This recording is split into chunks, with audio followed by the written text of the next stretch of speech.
The room is silent, except for the faint sound of a clock ticking somewhere behind the walls. You shouldn't be here, that's what the letter said. Do not attend. Do not listen. Do not open what cannot be closed. And yet here you are. The door before you is old, older than reason itself. Its wood is dark, soaked in centuries of whispers. On its surface, faint carvings twist like veins. Latin words half erased by time. Sapientia periculum est. Knowledge is danger. You hesitate, hand trembling on the iron handle. Somewhere deep inside, something warns you that once this lecture begins, it will never leave you. The voice of the one who speaks inside. They say it doesn't teach. It transforms. A flicker of candlelight breaks through the crack as you push the door open. The air is heavy, not with dust, but with intention. A single figure stands at the far end of the hall, face hidden beneath a dark hood. His tone is neither welcoming nor cold, but something worse, indifferent. You came, he says. Most people stop at the warning. Curiosity, I see, has already claimed you. You take a seat among the shadows. There are no others. Just you, the teacher, and the sound of your heartbeat. He begins without introduction. For centuries, men have sought the secret to power. Not political, not physical, but intellectual domination. They wanted to think faster, deeper, crueler. And they all failed except one. He steps forward, the flame trembling with his movement. Niccolò Machiavelli, the man who realized intelligence isn't born from light, but from shadow. You can feel the weight of his words pressing against the edges of your mind. Every sentence feels like it's rearranging something inside you, something fragile. Machiavelli's formula, the teacher continues, was not written in books. It was hidden between betrayals, behind the polite masks of kings, and in the silence before a blade fell. He understood what no philosopher dared admit, that morality blinds intelligence. Remove it and you begin to see, he pauses. You realize your breath is shallow. The candlelight flickers again, stretching his shadow across the walls like a serpent. If you stay, he says softly, you will learn how to see as he did. But seeing comes with a price. The death of your comfort, the birth of something colder. You should leave. Every instinct in your body screams it, but something darker holds you in your seat. The promise of forbidden clarity. He turns toward the blackboard behind him, chalk scratching slowly as he writes a single word. Perception. This, he murmurs, is where the formula begins. The first step to becoming twice as intelligent is to doubt what you think is real. The candle flickers one last time.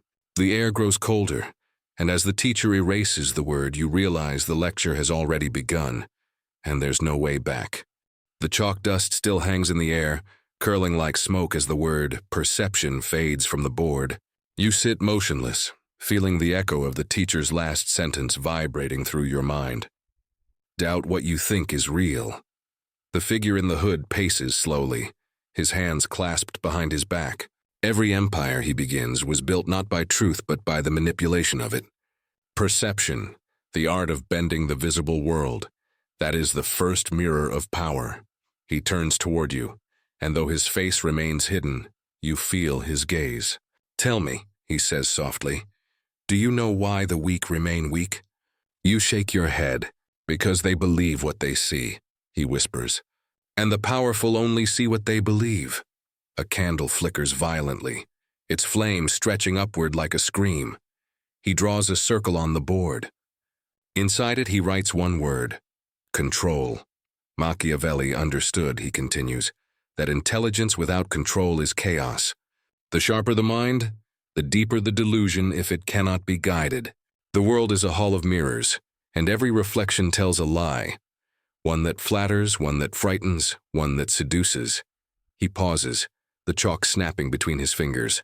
The first rule of the formula, create your own reflection before someone creates it for you. You remember the door, the warning, the way your curiosity dragged you here. Were you following your own reflection, or one placed before you? He senses your thought and smiles faintly. Confusion, he says, is the sign that the formula is working. Doubt is the crack where wisdom seeps in. He walks closer, the sound of his steps echoing like heartbeats. Once there was a student, he says, a prodigy who believed knowledge made him untouchable. He studied strategy, persuasion, human behavior, everything. Yet in every encounter he lost. People feared him, admired him, but they never obeyed. Why? You remain silent. Because he tried to command with truth, the teacher says. And truth, my pupil, is too fragile to rule men's hearts. To lead minds, you must feed their illusions, and never let them see your hunger for control. His words cut deeper than any warning. You feel the weight of them crawling across your chest, settling where reason used to live. Machiavelli wrote of princes, he continues, but his wisdom was never about rulers. It was about you. Every mind is a kingdom, every thought a subject to be mastered. But most people are slaves to their own reflections, trapped in the image they built to be loved, admired, safe. He stops in front of you, voice now barely above a whisper. Break the mirror, he says. See yourself without distortion. It will terrify you, but it will also free you. The flame gutters. For a moment, everything is darkness, and in that void you see it, your own reflection in the glass of the candle holder. Your eyes look back, hollow, questioning. You don't recognize them. When the light returns, the teacher is watching. Now, he says, you understand the first mirror. Perception grants power, but only to those who dare to reshape it. He turns to the board again and writes beneath the fading circle. Truth power, then, quietly. The next step is to learn how to weaponize this illusion, to turn perception into manipulation. That is the first formula. He looks at you once more, voice low and deliberate. Are you ready to see how the smartest minds become the most dangerous? The words on the board burn into your mind. Truth power. You feel them like a riddle carved into your thoughts. The teacher stands motionless before the fading chalk, the silence between you stretching like tension before a storm. Finally, he speaks. Perception grants control, he says, but perception alone is unstable. To hold power, you must transform illusion into influence. That transformation is the first formula. He writes again, each stroke deliberate. Belief, emotion, action. This, he murmurs, is how the world is moved. Logic convinces no one. Emotion enslaves everyone. The secret lies not in teaching people what to think, but in teaching them how to feel about it. You lean forward, drawn in despite yourself. The air hums with a strange energy, like static before lightning. He continues, pacing slowly. Machiavelli observed that truth is useless unless it bleeds. To command others, you must infect them with belief. Make them feel what you need them to do. Once emotion is engaged, reason becomes your servant. A faint smile crosses his lips. The priests called it faith. The politicians called it vision. Machiavelli called it necessity. He gestures toward you. You think of morality as guidance, yes? A compass, you nod. Wrong, he says sharply. Morality is camouflage, the colors the predator wears to hunt without guilt. When you appeal to conscience, you chain yourself. When you appeal to emotion, you chain others. You feel your pulse quicken. His words are heavy, dangerous, yet intoxicating. He walks closer, lowering his voice. Imagine a crowd, he says. Thousands of faces staring at you. You want their obedience, their loyalty. Tell them the truth and they will doubt you. Show them an enemy and they will follow you anywhere. The chalk hits the board again. A single word appears beneath the formula, fear. The purest emotion, he says. The first fuel of manipulation. Fear sharpens minds, weakens morals, binds hearts. Use it carefully. It consumes even its master. He steps back into the shadow, voice softening. Now you see why Machiavelli was feared, not loved. He didn't invent evil. He revealed how it worked. The candle's flame dances violently, throwing twisted shapes across the walls. You realize that the room feels smaller now. Or maybe your thoughts have grown too large for it. The teacher wipes the board clean with his sleeve. Only a faint ghost of the word fear remains. The formula, he says, is only the beginning. To understand its full power, you must witness how belief turns against itself, how emotion breeds betrayal. He looks at you one last time, and the faintest trace of pity flickers in his voice. Are you ready to see how love becomes a weapon? The word love lingers in the air like perfume and poison. You don't speak. Neither does he. The candlelight wavers, revealing flecks of ash in the air, as if something invisible has already burned away. The teacher finally breaks the silence. Betrayal, he says, is not born from hatred. It is conceived in affection. He begins pacing again, slow and deliberate, like a judge preparing a verdict. Only those who love can be betrayed, and only those who seek control will test love to its breaking point. He turns toward you, voice low and measured. Machiavelli knew this better than anyone. He wrote that loyalty is never permanent. It is a shadow cast by advantage. When advantage fades, the shadow disappears. You feel the words sink deep. The warmth of the candle does nothing to fight the chill that follows. He gestures toward a chair at the far end of the hall, as though someone once sat there. There was a prince, he begins, who trusted a single advisor more than his own blood. The man was brilliant, devoted, and sincere, or so it seemed. For years they built an empire together, their words intertwined like vines climbing the same wall. But power, he says, pausing, does not share its throne. His tone darkens.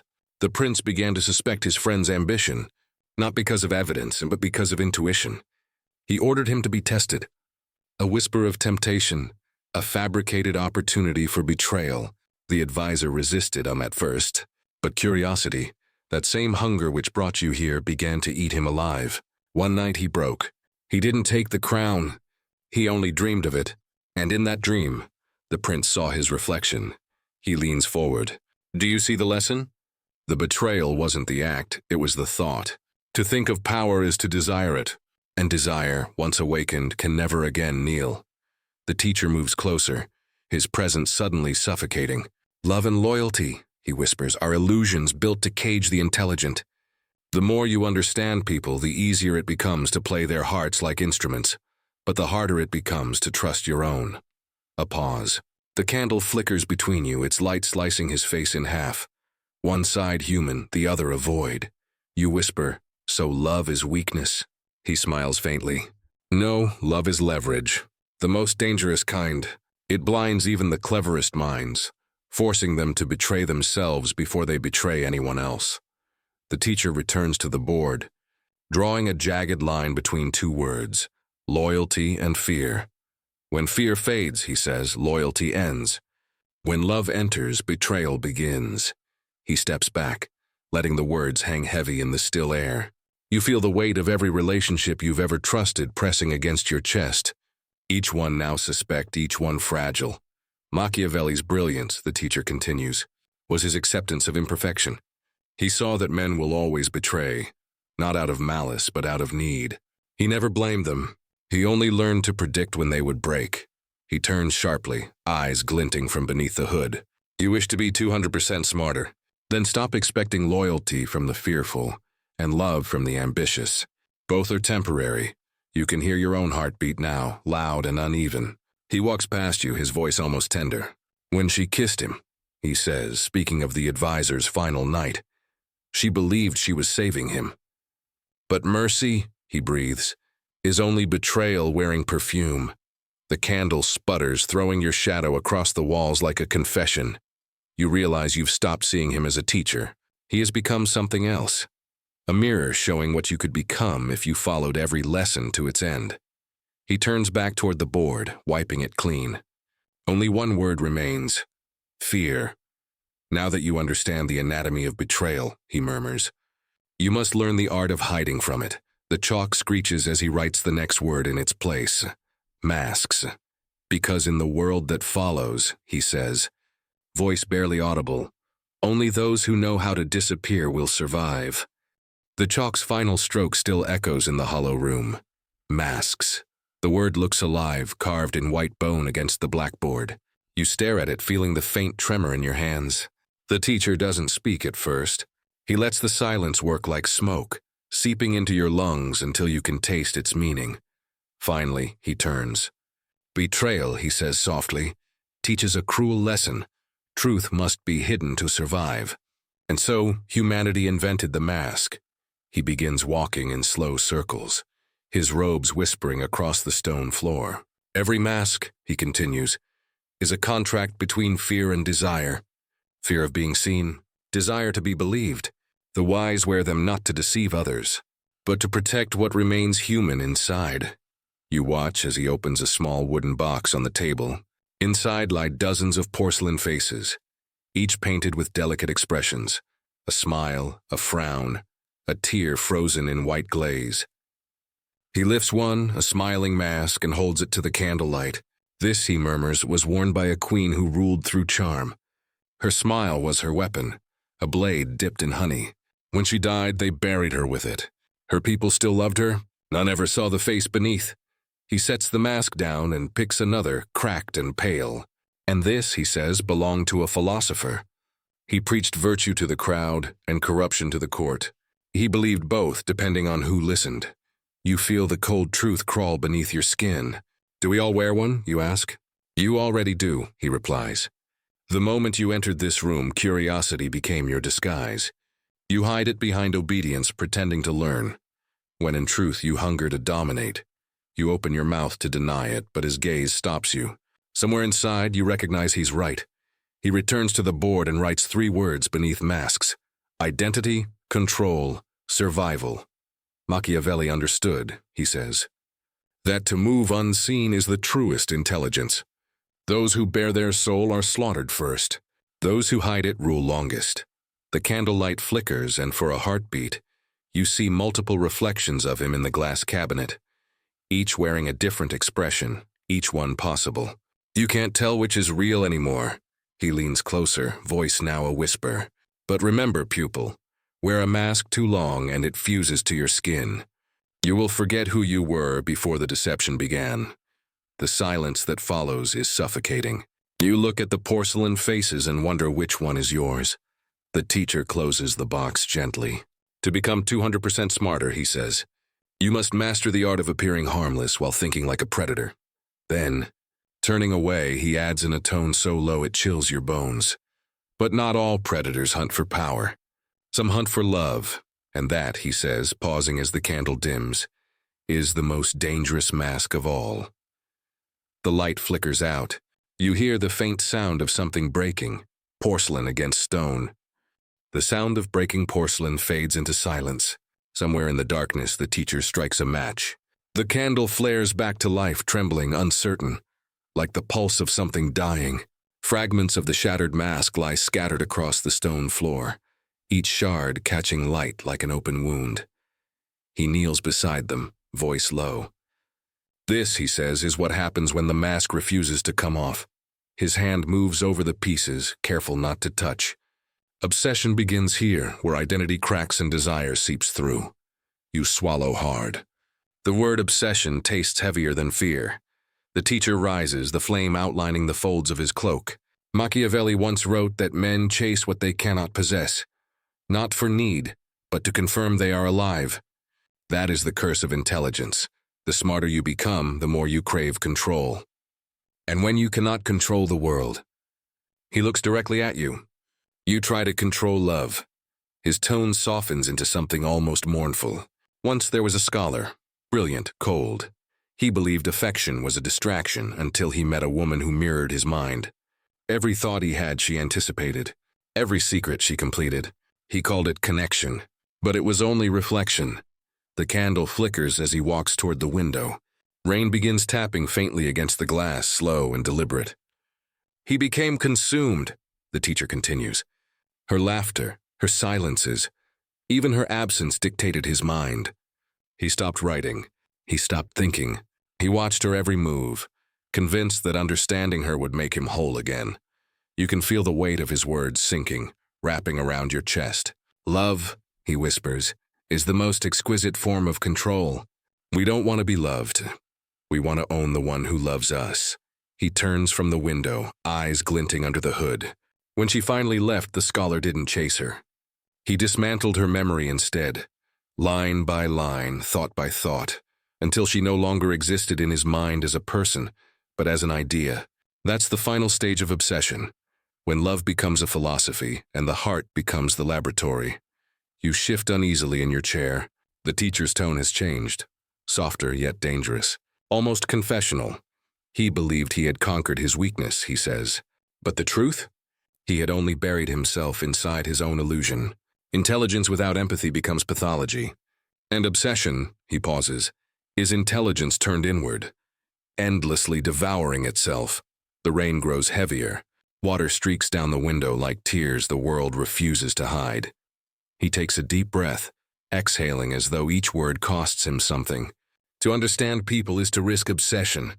The more clearly you see their patterns, the easier it becomes to predict, manipulate, consume. You begin to crave their responses the way an addict craves pain. Not for pleasure, but for proof. He moves closer, candle between you, the light casting half his face in shadow. You see, he murmurs, Machiavelli's formula doesn't warn against love. It warns against needing it. You can feel your pulse racing now. Every lesson so far, perception, fear, betrayal, masks, they all lead here, to this quiet destruction that pretends to be devotion. The teacher sets the candle down. The flame stretches, then steadies. The scholar never recovered, he says. He learned everything about power, but forgot the simplest truth, that control gained through emotion is always temporary. He leans closer. And when the object of obsession disappears, the mind turns on itself. A single drop of wax falls, hissing against the table. The sound feels final. To survive this knowledge, he says, you must learn to test devotion without destroying it. Only then will you see who is loyal, and who is merely addicted to you. His hand moves to the board once more, writing a single word beneath obsession, experiment. Now, he says, stepping back into shadow, it's time you learned how far loyalty can truly bend before it breaks. The word experiment glows faintly on the board, chalk dust drifting through the candlelight like falling ash. You feel a knot form in your stomach, the kind that comes before confession or consequence. The teacher faces you now, the shadow of his hood deepening the lines of his voice. Everything we've studied, he says, means nothing until it's tested. Power, loyalty, love, they are all theories until placed under pressure. Machiavelli believed that truth reveals itself only in manipulation. He steps closer, slow, deliberate, so he designed his own experiments. He called them acts of necessity. You swallow hard. What kind of experiments? He doesn't answer immediately. Instead, he places a small metal box on the table between you. It clicks softly as it opens. Inside, a folded piece of paper and a thin silver key. Once, he begins, a mentor had a pupil he cherished. The boy was clever, obedient, almost too obedient. To test his loyalty, the mentor offered him a secret, a key said to unlock forbidden knowledge. But there was a price, one innocent life. The boy refused. The teacher's voice lowers, almost tender. A week later, the mentor revealed the truth. The key opened nothing. The test was never about murder, but about hesitation.